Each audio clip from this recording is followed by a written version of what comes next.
তুমি এমন একটা ব্যক্তি যে কয় আইলো তার পিছেই যাও, গেলে পরে তোমার ক্ষতি হয়, লাভ হয় না। কথাটা ঠিক না বে ঠিক? ঠিক। ডাক করলা না, না। যখন তোমার কাছে টাকা পয়সা থাকে, তখন তোমার আপন বন্ধু বান্ধব, কাছের মা বাবা মা থাকে। যখন তোমার কাছে টাকা পয়সা থাকে না, তোমার আত্মীয় স্বজন কোনো বন্ধু বান্ধব তোমার কাছে থাকে না। কথাটা ঠিক না বে ঠিক? ঠিক। রাগ করলা? না, না। এই কথাগুলো আগে পিছনে কোনদিন বলছিলা? না। তুমি মানুষের পিছনে যায় হাজার হাজার টাকা পয়সা নষ্ট করো, তোমার পিছনে এসে কেউ 10টা টাকা ক্ষতি করে না। কথাটা ঠিক না বে ঠিক? ঠিক। আরেকবার কও বিসমিল্লাহ, বিসমিল্লাহ। আরেকবার কও সুবহানাল্লাহ। সুবহানাল্লাহ। বিশ্বাসে বস্তু মিলে তর্কে বহুদূর।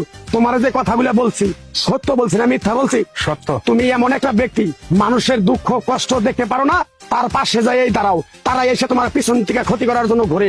কথাটা ঠিক না বে ঠিক? ঠিক। রাগ করলা? না। কিছুদিন আগে একটা বিপদে পড়ছিলা, অনেক বন্ধু বান্ধবের কাছে 10-20-50 হাজার টাকা হাওলা চাইছো, তারা তো ফোন করেই নাই, তোমার সাথে এখন যোগাযোগ বন্ধ করে দিছে।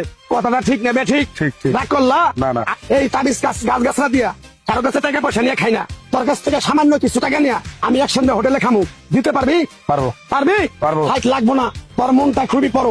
কেউ 50 টাকা চাইলে তার 5,000 টাকা দিয়ে দেস। কথাটা কি করছি বুঝতে পারছ? জি। আরেকবার কবি বিসমিল্লাহ। বিসমিল্লাহ। বিসমিল্লাহ বলার সাথে সাথে তুই আমারে 500 টাকা দিবি, তোর এক টুকরা গাছ দিয়ে দামু। এই গাছটা তুই নিয়ম কারণ মাইনা ব্যবহার করবি, আল্লাহ তোরে মুক্তি করবো। কথাটা কি বেশি বুঝতে পারছ? জি। আরেকবার কবি বিসমিল্লাহ। বিসমিল্লাহ। তোরে